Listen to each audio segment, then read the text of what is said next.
Good evening, everyone. Mike Palmer from Know Your Rights Group and Success Coaching International with another very, very important live video update tonight. So once again, it has been a huge week this week with lots of important information and media articles coming out. So let's get straight into it. First up, of course, the really big news of this week is the significant step forward towards a new peace deal in Ukraine, with both Zelensky and Putin agreeing to pause attacks on energy sites just today. So if you've missed that, there is one of the articles on it. It says Ukraine agreed to halt strikes on energy sites. President Volodymyr Zelensky of Ukraine agreed yesterday to Russia's offer of a mutual pause in attacks on energy targets for 30 days as a step toward a broader ceasefire. He discussed the pause during a phone call with President Trump, who described the conversation as very good.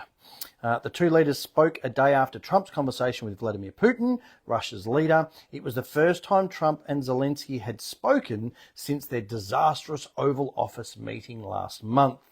Zelensky called the conversation positive, very substantive and frank, making clear that he had thanked Trump for America's support. Finally. Trump had floated the idea that the US could take control of Ukrainian power plants, an idea the Ukrainian energy experts said was probably unworkable. Technical teams will meet in Saudi Arabia in the coming days, a White House statement said.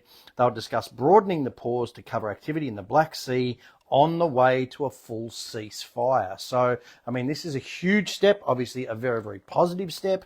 And, you've got to keep in mind, Trump has only been in office 2 months, in fact, to the day, okay? And he's already achieved significantly more, especially with regard to the war in Ukraine, than Biden did in the past 3 years. And yet people are still complaining about all the work that Trump continues to do. I don't know what is wrong with people, okay? And speaking of Trump and what he's doing, okay, just exactly as he promised, he's now arranged the release of the first lot of JFK assassination files. Now, obviously, while there's nothing overly groundbreaking yet, okay, there was actually one very interesting document that was released that actually involved ASIO and their specific request to continue to keep everything secret. So this is the actual letter that's been released. It's a little bit hard to read. I'll run through it quickly for you. And in a moment, I'll show you where to find it for yourselves. So this was directed to Sir Charles Spry, the Director General of ASIO. Dear Charles, thank you for your letter of 15th October recommending against the declassification of Warren Commission document CD 971. I might mention that our inquiry to you in August 1968 was in anticipation of further pressure for the release of Warren Commission papers, a pressure which has not materialised. Accordingly, there is not at the present time any intention to release CD 971. Should the question be raised at some future time, the points made by you in your letter provide every reason to keep the document out of the public domain. So, clearly something is being hidden. Clearly something is being covered up. So, if you go to the comment section, if you're watching this on Facebook, you will find a link to all of the actual files that have been released to date. And if you go right down to the last document there, you'll find a copy of that actual ASIO document there. So I will try and upload this after the video on YouTube. I'll put a link in there as well so people can find those documents if they're watching on BitChute and YouTube also. So look, hopefully some more information will be released in due course, and perhaps we will eventually get to the truth of what actually happened on that fateful day, and of course, more importantly, discover who exactly was involved and why. Now, speaking of ASIO, one of their good old government counterparts, the good friendly people at the ATO, have in their infinite wisdom decided to completely ignore what the government has previously stated, and they've decided to bring in a digital ID requirement for businesses to access some of their so-called services. So if you are a business owner or you know someone who is a business owner, please make sure you have a look at this article. Very, very important. It's only just come out. So this is what it says. The Australian Taxation Office rolls out change to online services. The Australian Taxation Office, ATO, has rolled out a new way to access a number of its services. Businesses will now need to use the Australian Government Digital ID system to verify their identity when accessing online services. It will affect anyone trying to use online services for businesses, the Relationship Authorisations Manager, Access Manager and the Australian Business Register. The digital ID first needs to be set up, so users acting on behalf of businesses will be required to have their identifying documents verified by the provider that issued them to create the secure profiles. The government's MyID is currently the only digital identifier available to log into ATO services. Well, if that's not a monopoly straight off the bat, I don't know what is.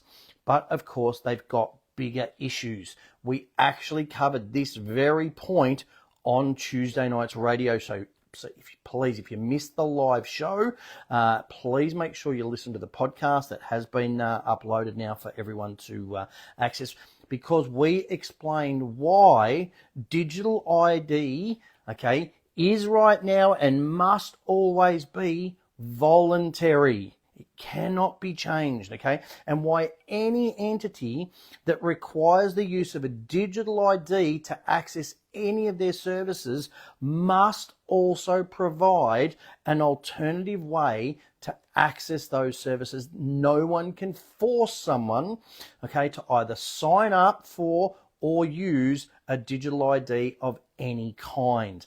Again, we covered it in detail on Tuesday night's show. Please be sure to listen to the podcast. Now, if you want even further evidence of that, then I'm going to show you an article that came out last year when the digital ID legislation was first passed. And again, it clearly states that it is voluntary. So this is the article that came out around the middle of last year. Okay, and you can see the little subheading here. So that the start of the article, Australia has passed new national digital identity laws. This is what it means for you. And it starts out, verifying your identity is something we all have to do fairly regularly, but it's about to fundamentally change after Australia passed its first legislation for a national digital ID. The laws passed Parliament in mid-May following the federal budget and will come into effect in November, although the ID itself, called MyGov ID, is already up and running. Now, the subheading says, will the national digital ID be compulsory in Australia? There it is, and there is the answer. No. Crystal clear, black and white, no. Will not be compulsory. While some of the concerns aired in Senate committee hearings did go to the voluntariness of the system, the digital ID, as currently legislated, will be completely voluntary. Okay, so please do not buy into anyone, least of all the ATO, telling you that you have to sign up for a digital ID, otherwise you can't access their services. No. Send them a copy of that article and ask them to direct you, okay, to the legislation that allows them to require you to sign up for and or use a digital ID to access their services when the government has already stated categorically that it will be voluntary.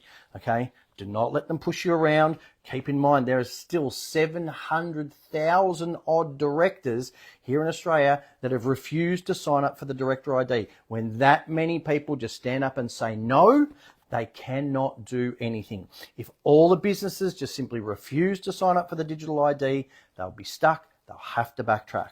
Okay, so please don't give in to any of their fear campaigns or their demands or anything else. Keep standing your ground.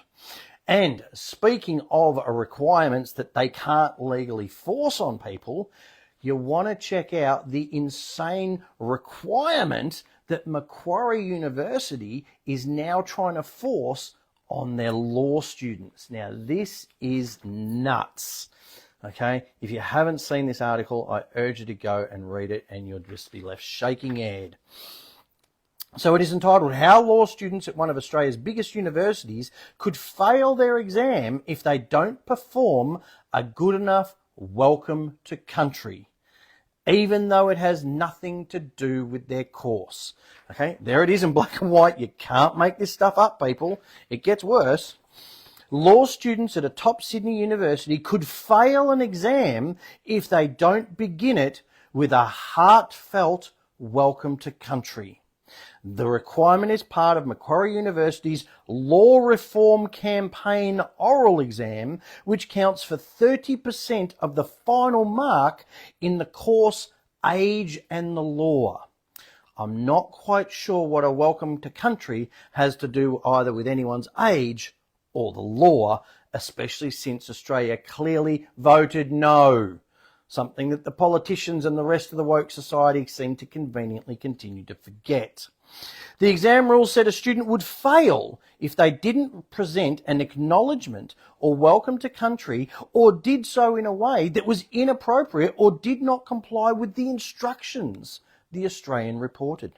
Coming just days after another accusation of wokeness at the same university, Indigenous Senator Jacinta Price has slammed the exam as pure indoctrination.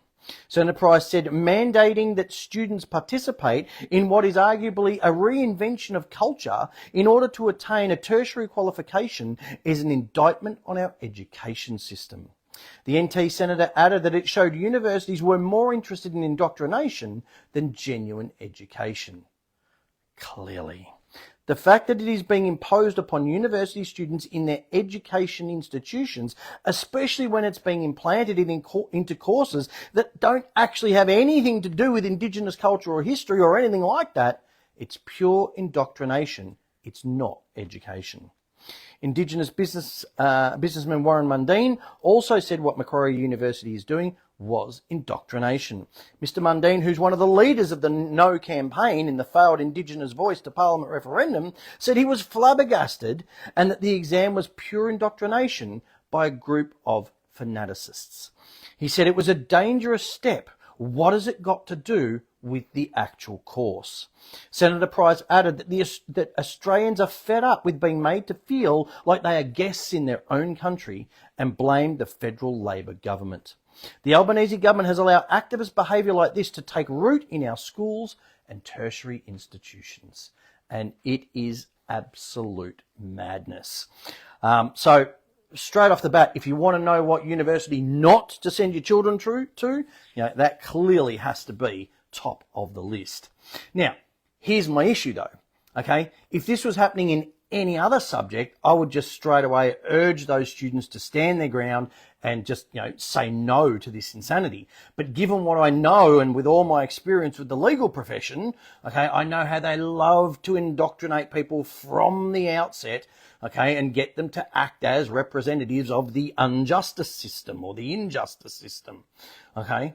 And I know, unfortunately, that these students will just simply, do as they're told. They won't step out of line. They won't speak up because they've invested all this time and effort and energy and money into this course and they don't want to, blow it at the last minute. Now, I certainly hope I'm wrong, but unfortunately, I do highly doubt it. Now, thankfully, the whole purpose of the Know Your Rights group, what we do, is, of course, to teach lawyers and lay people, okay, the truth about the law and what they can and can't be compelled to do. And hopefully, as more and more people wake up and learn about their rights, there will, of course, be less and less need to engage the services of these indoctrinated liars for hire. Now, one of the key things, of course, that people can do without those lawyers is to successfully challenge all manner of unjust and unlawful fines. And given the latest camera fines that I'm about to go through, that they're about to start rolling out, this is becoming more important than ever before. So there's a couple of articles I want to go through. First and foremost, it seems as though the recent weather conditions in Queensland have somehow flooded the brains of some people within the RACQ who are actually advocating for more enforcement of the already ineffective road rules that will continue to have little to no positive effect on the road toll whatsoever. So here's another article that if you're in Queensland, I urge you to read up on. Push for more point-to-point speeding cameras as millions face new driver crackdown. Road safety experts are urgently calling for action to curb the rising death toll on roads in Australia, pushing for stronger measures including increased police patrols, well that might actually help, mandatory roadside drug testing after crashes, hello, really? And expanded use of point-to-point speed cameras in high-risk areas because, of course, as we know, speed cameras have worked so well up till now. Last year was one of the highest road tolls in history for most states. The Royal Automobile Club of Queensland, RACQ, said the vast majority of the 303 deaths that occurred on the state's road last year were preventable. You think? The last time Queensland's road toll exceeded 300 was in 2009, with 2025 already tracking for an even worse toll, the group warned. RACQ wants to see the installation of more point-to-point speed cameras in high-risk crash zones, which deter speeding by recording the average speed of motorists over a stretch of road. It also wants to see the state government immediately boost police presence on the roads, in addition to mandatory roadside drug testing after all crashes. How is that going to save the road toll if you do the drug test after the crash? Okay? Get out there and do, blood and alcohol testing and drug testing randomly before crashes occur. No point doing it after the crash and someone's been killed. I mean, who comes up with this stuff? Now, this is the interesting line in the article. It goes on to say, increasing fines clearly has not worked. Okay? They're admitting this in black and white themselves. Increasing fines clearly has not worked. So we must rethink enforcement and deterrence for drivers breaking the rules. Motorists need to know that if they do the wrong thing, they'll be caught and will face significant consequences. But what is the wrong thing? Is slightly exceeding some arbitrarily set and artificially reduced speed limit, if it doesn't harm anyone, doesn't deprive anyone of anything, doesn't cause an accident, is that really wrong? I would think that actually having an accident, driving into someone or driving into something, that is wrong. That's when motorists should be punished, not, as I've said a million times before, for something that might possibly, potentially, maybe under a very unique set of circumstances, possibly lead to an accident. Okay, let's actually punish people when they've done the wrong thing. Okay, and by all means, absolutely, let's take preventative measures, like drug testing and drink driving testing, but do it randomly before people get into accidents. There's no point doing it after the fact. So, here's the thing. On one hand, they admit that fines clearly are not the answer, but then they turn around and they support the introduction of more cameras, which again is only going to possibly succeed in raising more revenue weeks after that dangerous, activity has already happened. How can sending someone a fine in the mail 3 or 4 weeks after they've been doing the wrong thing help save an accident? That makes no sense. How stupid do you have to be to make these kind of suggestions? As I said, given that the RACQ is the primary motoring body in Queensland, if I was in Queensland right now, I would be very, very concerned. But sadly, it's not just Queenslanders that have to worry. It's a very similar situation in New South Wales, where they also want to expand the point-to-point camera network. So if you're in New South Wales or travelling through New South Wales, you should be aware of this. Average speed camera fines coming into effect in this Australian state. Motorists travelling on 2 major New South Wales highways will soon be subject to speeding fines from average speed cameras, which the state's government is turning on for all vehicles. New South Wales currently has 31 active average speed zones. However, these have exclusively policed heavy vehicles since 2010. In September, the New South Wales government announced it would run a 2-month trial at 2 point-to-point average speed camera zones located on a 15-kilometre stretch of the Pacific Highway between Kew and Point Macquarie and a 16-kilometre section of the Hume Highway between Gundagai and Coolac. Now, the New South Wales government has announced this trial will run from May the 1st to June 30, during which time all motorists detected exceeding the speed limit by 30 kilometres or less will receive warnings. Only warnings. However, motorists caught travelling at more than 30 kilometres above the speed limit will receive fines. It's worth noting a total of 127 motorists were killed in 110 km/h speed zones between 2018 and 2022, with 6 of these deaths occurring within the new average speed camera zones. They're clearly telling you that what they're doing is not working, but they want to do more of it. I mean, honestly, I have to say, I'm confused. So what they're saying is if you travel at 30 kilometres an hour over the speed limit, where these point-to-point cameras are, you won't get fined. But if you travel 31 kilometres an hour over the speed limit or more, then you will get fined. So to me, that seems to mean that if you're travelling up to 30 kilometres over the speed limit, then that really isn't dangerous. I mean, why else would they not fine those people for clearly exceeding the speed limit by a significant amount? It doesn't add up. And furthermore, they admit themselves there's been 127 deaths in these 110 km/h zones, despite the fact that these point-to-point cameras have already operated in those zones. Again, this is crystal clear evidence that cameras do not save lives as they continue to claim. Look, I've said this many times before. The majority of accidents in rural areas, which is what they're targeting with these cameras, they are single vehicle accidents where the driver has simply fallen asleep at the wheel because they're driving so slowly. 110 km/h maximum speed limit on a wide open road is just pure insanity, and it's actually causing more accidents than it's preventing.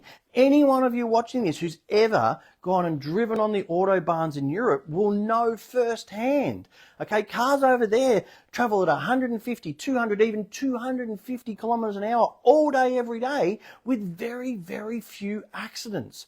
Why? Why is that? If 110 kilometers is the absolute limit and anything over that is so dangerous, how can they do 150, 200, 250 k's an hour all day, every day, over in Europe? Because the thing is, when you're doing those speeds, you are extremely focused, okay? You're focused on your driving, you're focused on your surroundings, you're concentrating on what you're doing. But when you're crawling along on a 2-lane highway out in the middle of nowhere at 110 kilometers an hour, you're bored senseless. You're checking your phone and you're distracting yourself with anything possible just to keep yourself awake. Okay, once again, these are the exact points, all right, that the Aussie Speeding Fines guys make in chapter 1 of their book. Okay, these are the strategies that they want to see implemented, okay, that will genuinely make our roads safer and more enjoyable for all motorists. Okay, but the problem is that the governments are never even going to consider implementing any of those ideas or strategies when they're still making $2 billion a year from all of these fines. Okay, so the first step that people need to do is they need to challenge every single unjust and unlawful fine they get. You do that, as I've said before, by following that tried, tested and proven 3-step process in chapter 3 of that book. Okay, there's a link in the description. Grab it if you don't already have it. Okay, and then once the money stops rolling in and the road toll continues to soar, then the government will be forced to look at those strategies and will be forced to make some real positive change. All right, now, before we finish off, another very quick reminder about our first live events here in Melbourne in just 2 weeks' time. 2 weeks tomorrow, to be exact.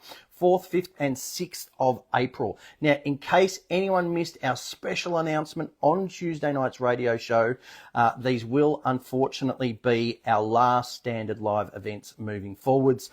We've explained that they're just simply not viable anymore.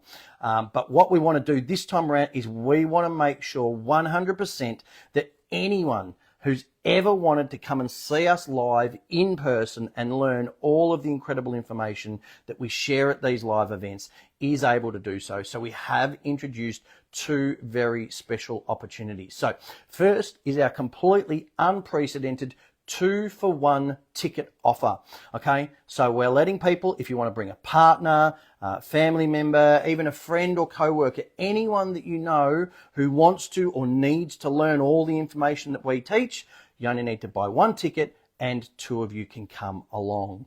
All right, we've never done it before, but we want to make sure that, as I said, these are the last ones we're doing. I know I've said it before, but unfortunately these are 100% the last ones. So anyone that wants to come, we want to remove all barriers so that they can get there.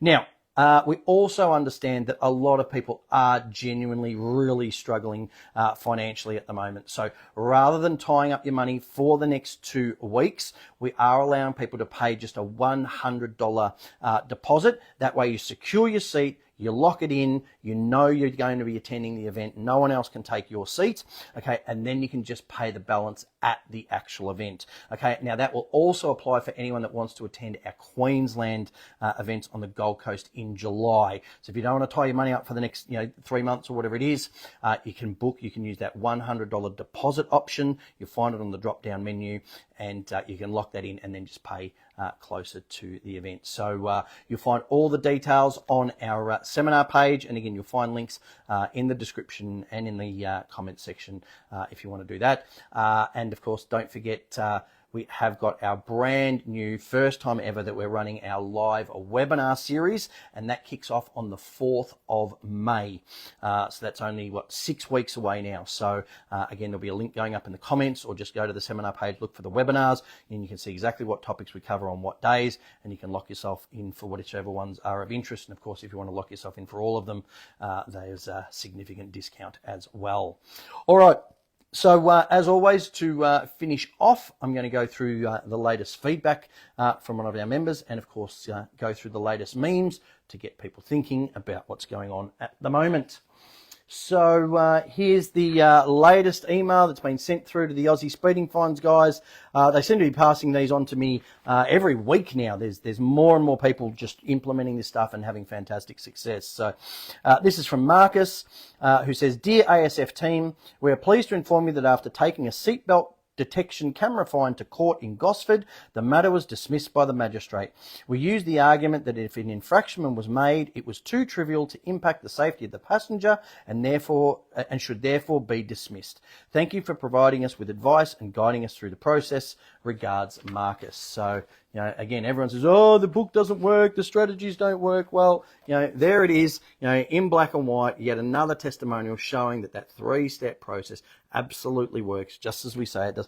These guys wouldn't have been around for 18 years if the process didn't work. It's just that simple. All right, some memes. Yes, well, with the election looming and with all the things that are coming out about the Labor government at the moment, this makes a lot of sense. What's the difference between politicians and prostitutes? Prostitutes stop screwing you when the money runs out. Of course, the government is happy to just keep on doing it, no matter how little you may have. And following on directly from that is, another one that the politicians love to adhere to. And it says, "We make you pay for the water you drink, for the food you eat, for the wars we need, for the crimes we commit. We make you dedicate the most important part of your life to us, but we give you wages and tell you they allow you to buy stuff and pay for your needs to make us even richer. We call this freedom." And this is what I've been saying for years now. The problem, especially here in Australia, is we live under this illusion of freedom, okay? Because there's not bombs going off around, everyone's, streets, because there's not people standing there with AK-47s on every corner. We believe that we are free. And yet when you look at it, you realise that is the furthest thing from the truth, especially those of you here in Victoria. So, following on from that one, again, it also, highlights and reiterates similar points, okay, that people just need to get. Income tax is wrong. You shouldn't be fined for earning a living. Property tax is wrong. You shouldn't be forced to pay to keep living in a home that you already own. Sales tax is wrong. You shouldn't be forced to pay someone to allow you to buy something. I mean, hello? Capital gains tax is wrong. You shouldn't be punished for investing in your family's financial future. Inheritance tax is wrong. Your heirs shouldn't be robbed simply because you died. I mean, this seems to be pretty basic stuff, but the average muppet out on the streets, still doesn't get it, still doesn't realise it. And if they do, why aren't they standing up against it and pushing back and fighting against it? Because that's what we need to do. Otherwise, it's just going to keep continuing. Yes, this one. I mean, we've had similar ones over the past few weeks, but, Yeah, again, it's very true. Okay, if you trust the media to give you the truth, then the fluoride is obviously working. Okay, now I do know a lot of people are turning off the mainstream media. I talk to more and more people, every week that just say we just don't watch the mainstream media at all anymore. They go to alternative channels and things like our social media posts to learn what's going on rather than the mainstream media. So that's certainly a positive sign. All right, now this one is a little bit hard to read. I don't know why the printer didn't print it out properly, but I will read it out for you. It's just a little bit dark. But it says, "Shut up, journalists. You had your chance. I want to hear more from the conspiracy theorists. They have a much better track record." So hopefully those long-time viewers of these videos will certainly agree with that sentiment. All right, so I'm going to leave things there. As always, I do urge you to make use of all the resources that are available to you to please get informed, get fired up, and get proactive. These videos, of course, are completely free to watch on our YouTube channel and our BitChute channel. You will also find them on the Facebook videos tab, but please do remember, okay, Facebook are deleting our videos now after 30 days. So we urge you, please go to our YouTube or BitChute channels and just hit the like and subscribe so you get notified about every video, and you can, of course, go there and watch all of our past videos as well. The radio shows, of course, are completely free to listen to every fortnight. If you have missed any of our previous shows, you can join up as a podcast member. It's less than $5 a week to join up as a podcast member. So it is absolutely affordable to everybody, even in these challenging times. Don't forget, we do have our one-on-one coaching sessions available. So if you've got specific questions, you've got a specific scenario that you want assistance with, my work at Moomba's done now, so I'm back on board. So you'll find a link in the comment section for the one-on-one coaching sessions. And of course, if you're interested in my success coaching courses or programs, then again, just shoot me an email, mike@successcoaching.net.au. Otherwise, again, you'll find a link in the description, and I'm available for those one-on-one coaching sessions as well. Of course, if you want to go above and beyond all that, we do recommend, of course, our book, The Essential Step-by-Step Manual for Understanding and Exercising Your Rights, that Aussie Speeding Fines book that I mentioned before for successfully challenging all unjust and unlawful fines. And again, we do know that a lot of people are genuinely struggling financially, so please stop throwing good money after bad at these unsecured loans, your credit cards, your personal loans. They can be very easily discharged, written off with just that 4-step process in that book. So do grab that. You can get them individually. You can get them all part of the combo pack. There's links in the description. You get the tote bag added in as a little bonus if you get the combo pack. Don't forget our caps. It's still some warm weather around, so I think it's going to be a little bit cooler in some places this weekend, but lots of warm weather still to come. So grab those. People see the logo, they come up, they have a chat. Great way to meet like-minded people. Of course, the Melbourne events in 2 weeks' time. Our webinars 4 weeks after that. If you want some additional material, we do urge you to grab that home study course, which is a complete recording of one of those 2.5-day live events. There's 17 DVDs, 3 custom-made workbooks. There's sections there to write notes next to every single slide from every single presentation in the comfort of your own home. You can pause, rewind, whatever you need to do to get through that info, and it's something you'll come back to again and again and again over the years. So there's a link in the description for that. Other than that, no radio show next Tuesday, but we will be replaying a show, and of course I will be back on Thursday night for the next live update. Until then, have a fantastic weekend.